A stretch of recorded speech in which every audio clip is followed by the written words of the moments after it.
All right, guess who just stopped by Knowledge Society headquarters, came to visit me? Gary V. What up, my man? What's up, man? What's up? You I know ready? you're a busy man. You ready for some fire? We're talking some Jets and Knicks and everything good. Virtual reality, we're gonna talk about entrepreneurship.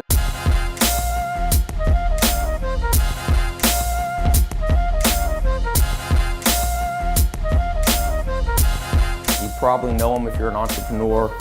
Got 2 of his books here we're gonna talk about, and also a 3rd one that comes out in just a few months here. I'm gonna do a little giveaway too for people who give the best comment. I'm gonna give 10 or 20 of his new books away.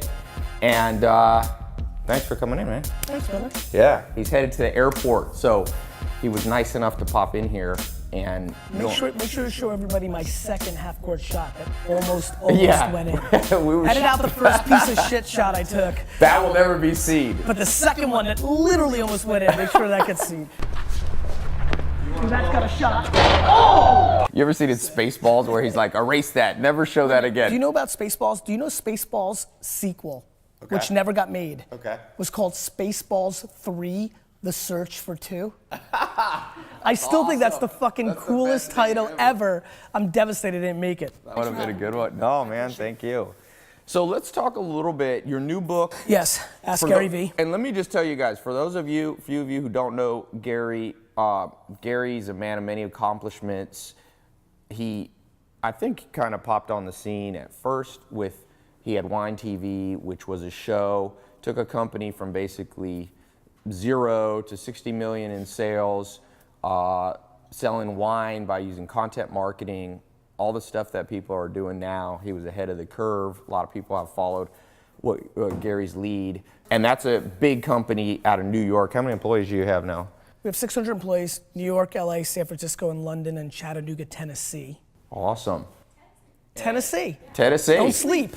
Yeah, you Don't know, sleep, you know don't one sleep of our, on Nougat. You know one of our buddies who says, who's like, yeah, I'm always bringing Gary down here. I'm telling him this is the new internet. This is the new San Diego. Yeah, He's Ted. such a great guy. He's awesome guy. I love Ted. Yeah. I just brought him up to New York for a big pitch for GE. Oh yeah? VaynerMedia mainly works with, Toyota, Pepsi. Right, big brands. Big huge brands. brands. Yep. We do all the content marketing and the paid execution for social for them. So I brought Ted up for a big meeting with GE, CMO. He was super pumped. It was a great meeting. She's amazing, so it was a lot of fun. Awesome, yeah.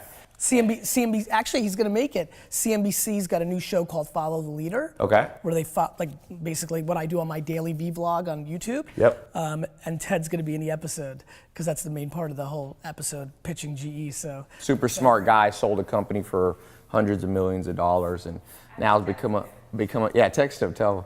So let's talk real quick here. For those of you watching, one of the reasons, and we'll post the links how you can follow Gary on Snapchat and his YouTube video blog and other places. But, Gary, if you had to sum up your core philosophy of life and entrepreneurship for somebody watching, how would you sum it up? I think the things that most win are self-awareness. I think one of the biggest mistakes, everybody, Meerkat, Facebook Live, Periscope, that audience right now, everybody's watching the YouTube. I think the biggest mistake most of us make is we hope who we are instead of auditing who we are. Okay. Like everybody wants to be somebody. Like, look, I really want to be the fucking quarterback of the New York Jets, but truth is, I don't have it like that. I don't have those pieces, and I think everybody believes that they can be an entrepreneur or business person, and the truth is, there's a ton of kids right now who could be the number 2 or the number 3 or number 4. The number 6 guy at Facebook made a fuckload of money. Yeah. And right now, that guy and that gal, because of all the entrepreneurship talk, is trying to start a company. Yes. And so we're living through a time where self-awareness is not being deployed enough because people are chasing a narrative. And so I'm pushing a lot of people to step back and, what are you good at? You're gonna read more books this week than I'm gonna read in my life. You're good at that, but it's the truth. You're good at that, I'm not. It's not how I consume information. So I think, look, I suck at 99% of stuff. I suck shit at 99% of stuff. What I figured out was I'm a salesman, I'm a storyteller, and probably the one little special thing I have, and it's my next philosophy, is I understand where consumers are gonna go, usually before other people. And so I've been yelling about Snapchat for 3 years, and then I watch it. Right now I'm paying attention to Musical.ly. Will it go? Will it not? I'm not sure. Yik Yak a year ago, it didn't go. But Twitter did, and that's why I invested. And Tumblr did, and that's why I invested. And so the reason I started the YouTube show less than a year after YouTube came out was I believed in 2006 that that's where people's attention was gonna go. Right. Ty, when you got set up here, like this is 20 years ago, 15, 10 years ago. Right, yeah, you couldn't Tons do of any of money. this. We didn't have all that, this fucking Amazon tripod, triple fucking screen. Like this cost hundreds of thousands of dollars. The distribution of all this cost millions of dollars. Right. We're living through the biggest technology shift and culture shift of our time. And so I think the principles are pretty pure. It's self-awareness. Mm-hmm. I think it's work ethic.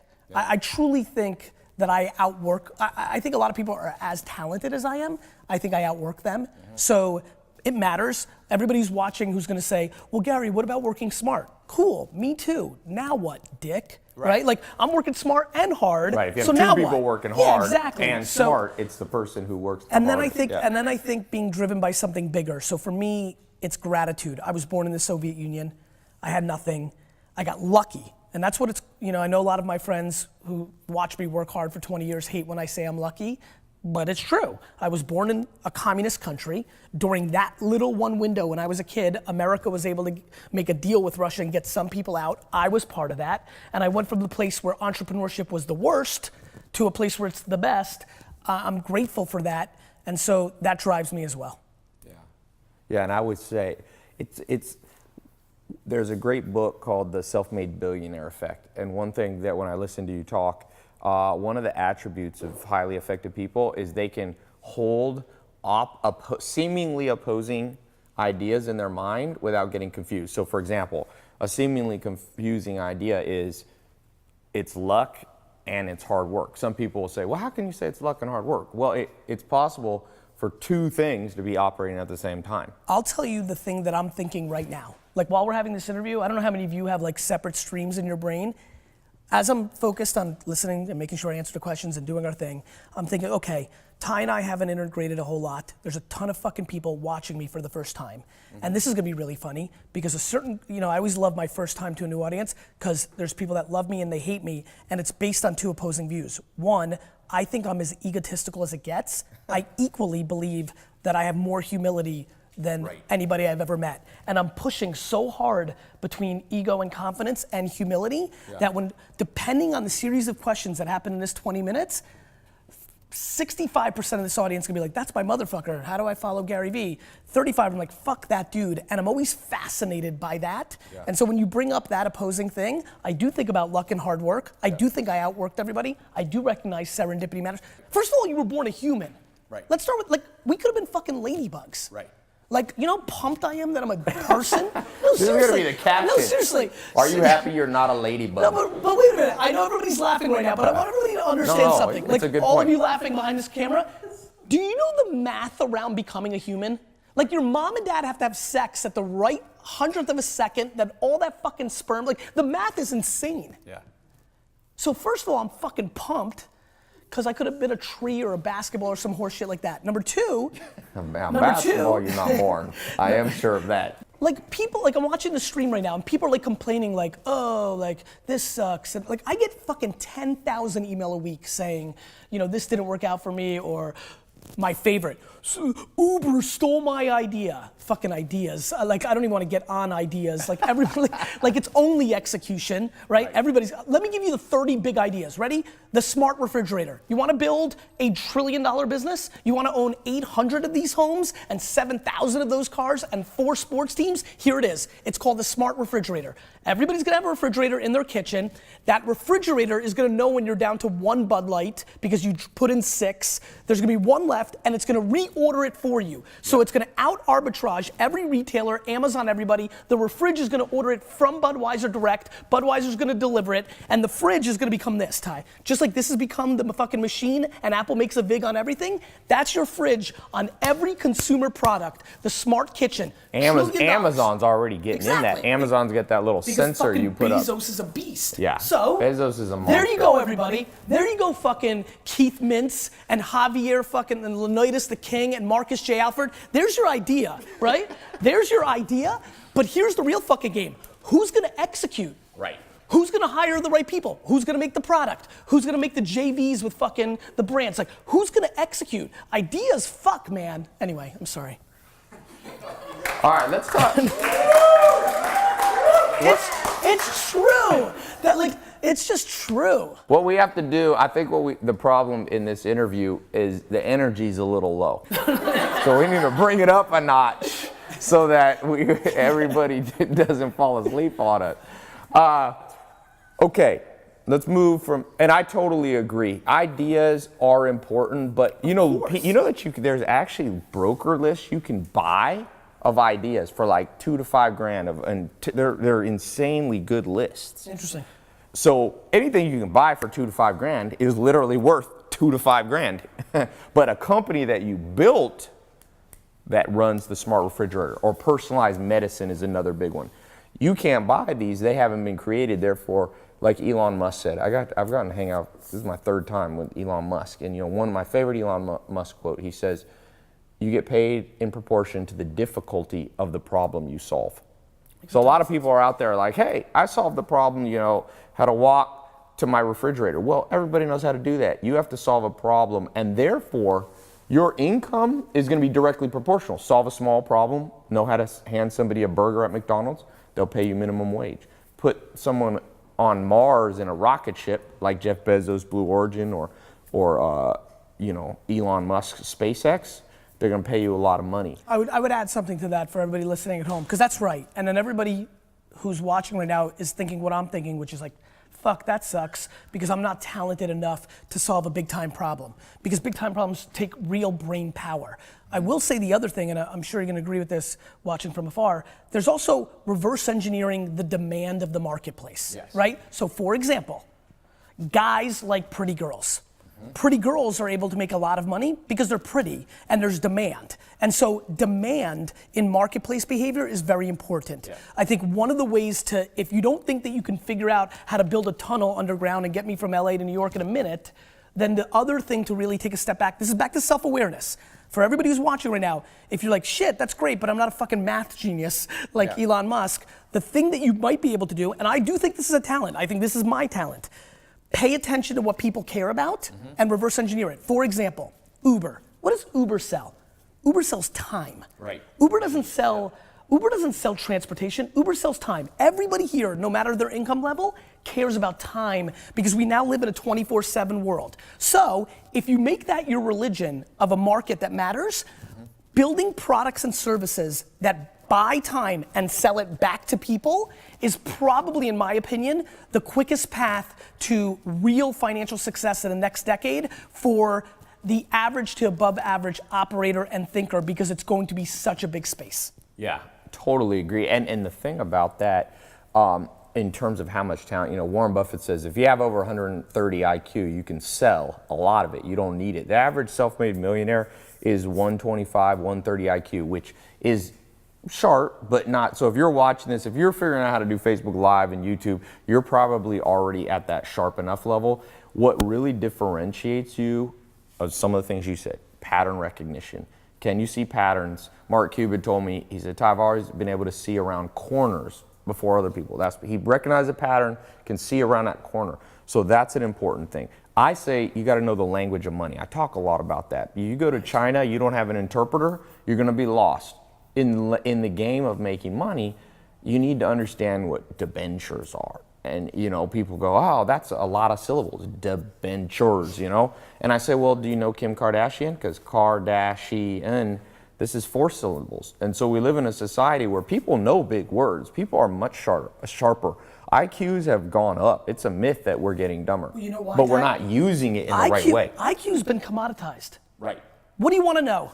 Google. Who's the 19th president of all the United States? This old fucker. What's this?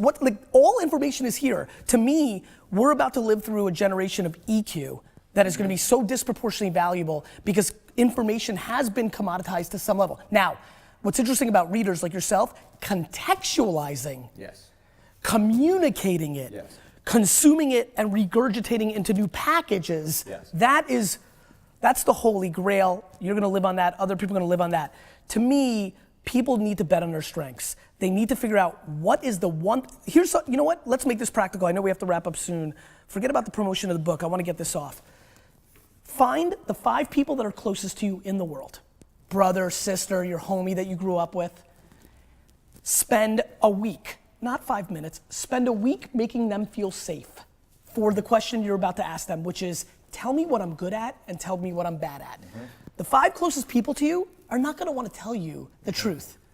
Like, people that really love you don't wanna tell you the truth, which is why nobody can scale self-awareness, because nobody's gonna tell you to your fucking face, actually, I think you're a piece of shit. Right. Like, your mom's not gonna say that, right? So, spend a week or 2 weeks making those 5 people very safe and tell them, listen, this is what I want. I know that it might cause some friction for a week or 2 with us, but I'll get over it, and then we'll be in a great place. Because if you're able to hear, and this is such an important part of being an entrepreneur, I think, and I'm curious to take your take, I think I'm a great entrepreneur because I only see half glass full, and I'm only optimistic. Like, I have 37 fucking fires and headaches right now. Yet I'm looking at, oh, there's 19 new people that are gonna discover me, 900 new people, 9,000, like, you gotta look at the upside. If you're capable of listening to the good and the bad, eliminating the good, not like making it feel nice, but really focusing on the bad, or really paying attention to the good. If you take 5 people and they all tell you that you're funny, fucking start making fucking Snapchat comedy videos. Like, let me add please, something to this real quick. One of the things that I tell people, I call it your Eulerian destiny, like how to figure out what you should do with your life. And Nietzsche, the philosopher, said the same thing you're saying. He said, you know, the mind is an impregnable fortress. And he said, you find out about yourself through friends. And he added one more that I always tell people, enemies. What your enemy, you know, I once had a guy that didn't like me, a business guy. We were gonna do a deal and it fell through for whatever reason. And he said to me, he said, Tai, I don't like you. I don't like that dude, but he knows how to read. And so he gave me that. And because of that, I can rest assured, when your enemies are like, I'm gonna give you this, that's when you know that's some Tai, advantage you have. That's funny you said that. And I'm gonna miss my flight and I don't give a fuck, because I gotta say this. No, we're gonna get you on your flight. Matt, I hope you're not watching. We're sending Beverly Hills cops in front of you to just clear the way. No, because I have to be on stage in a couple of minutes. Yeah. I'll make it though. I'll run. I read every one of my Amazon negative reviews. Yep. All of them, 3 times. Yeah. I hate when people say people are trolls and doing all the, like, anybody talking negative online. You know, my fans come in and they want to fight. I reread it 4 times. To me, understanding how people consume you and respecting the market needs to trump your own self. For me, the meritocracy of the end user is more important to me than my own self needs, and that's how I reverse engineer. The way I've evolved in my career has been predicated. I'm thrilled for my haters and trolls because they give me context and have allowed me to understand that I was a contradiction. 10 years ago, when you say that comment, opposing views, it would have flew over my head. Yeah. Now I've lived it. Yeah. Now I get it. Look, if the first time you ever saw me, I go on stage and I say, you all suck and I'm the best, you know, I get it. All right, we're wrapping up here in 60 seconds. Got one question for you. You live people get to see this, but this is only for people in the accelerator, which is kind of my advanced thing. I want to put a little special thing, bonus from you. Okay. Bonus question for the accelerator for you, Gary. Okay. Most cutting edge thing you're willing to share that an entrepreneur should know, a specific app that you see working. I'll give you a ton of shit because I love the practical part of it. There are several things.